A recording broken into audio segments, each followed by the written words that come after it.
Hi, I've got another book to read for you today, and it's another Arch book. It's called Donkey Daniel in Bethlehem. I hope you enjoy it. It's based on Luke chapter 2, verses 1 through 18. Nearby the town of Nazareth, a long, long time ago, there lived a little donkey with a nose as white as snow. His name was Donkey Daniel. He was very strong indeed. Why, he could carry anything that anyone might need. He loved his master Joseph, who was gentle as could be. He loved his cozy little stall. He loved his favorite tree. But Donkey Daniel had a wish he somehow knew had very, very little chance of ever coming true.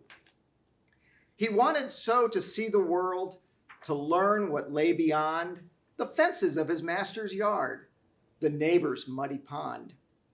Perhaps behind those distant hills, he thought, the sky is brown. Perhaps the grass is pink. Perhaps the trees grow upside down.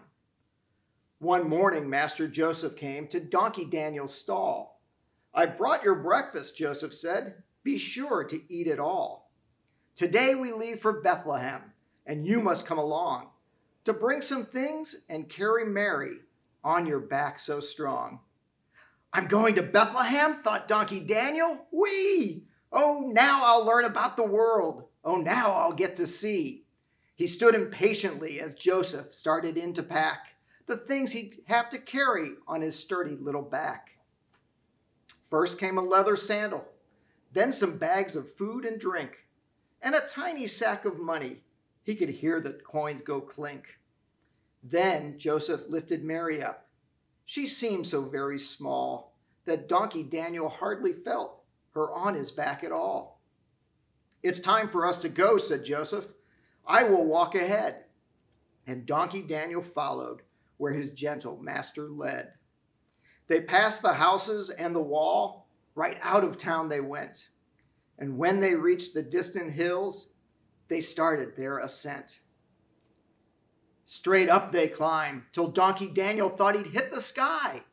"Why, I can see for miles around," he cried. "Oh my, oh my." Then down they went through valleys green, past laughing little streams. The real world, Donkey Daniel thought, is better than my dreams. They walked and walked for days, and then at last, one afternoon, good Joseph cried, "There's Bethlehem! We ought to be there soon." "That's good news," said Mary. Oh, how gladly she replied, for she was very tired from a long and bumpy ride. The town of Bethlehem was filled with visitors that day, so Joseph had to look and look and look to find a place to stay. But no one had an empty room, and so they had to sleep on hay inside a stable filled with chickens, cows, and sheep. They ate their supper, they made their beds, and shut the stable door. Then Mary fell asleep, and Joseph started in to snore. "Good night," said Donkey Daniel to the chickens, cows, and sheep. Soon all was calm and silent. Everyone was fast asleep. But Donkey Daniel wakened in the middle of the night. "How strange," he mumbled. "Mary's up. The stable's filled with light. And Joseph, why is he awake? Whatever can it be? I must find out what's going on. I must get up and see." He didn't quite expect to see a sight that met his eyes. "A baby!" Donkey Daniel cried with wonder and surprise. "Why, Mary's had a baby boy, and such a lovely child. See there? He looked at me just then. I think he even smiled." Then suddenly a knock was heard upon the stable door.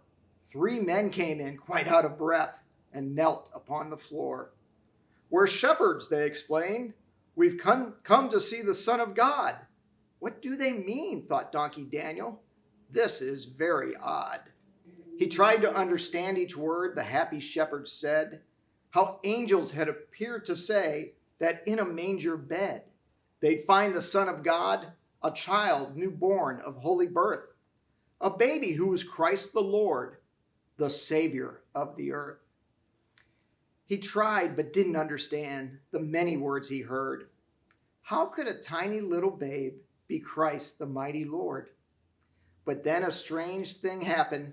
Something made him bow his head before the baby Jesus lying in the manger bed. The end. Well, I hope you enjoyed Donkey Daniel in Bethlehem. We'll be reading another one soon. Thanks.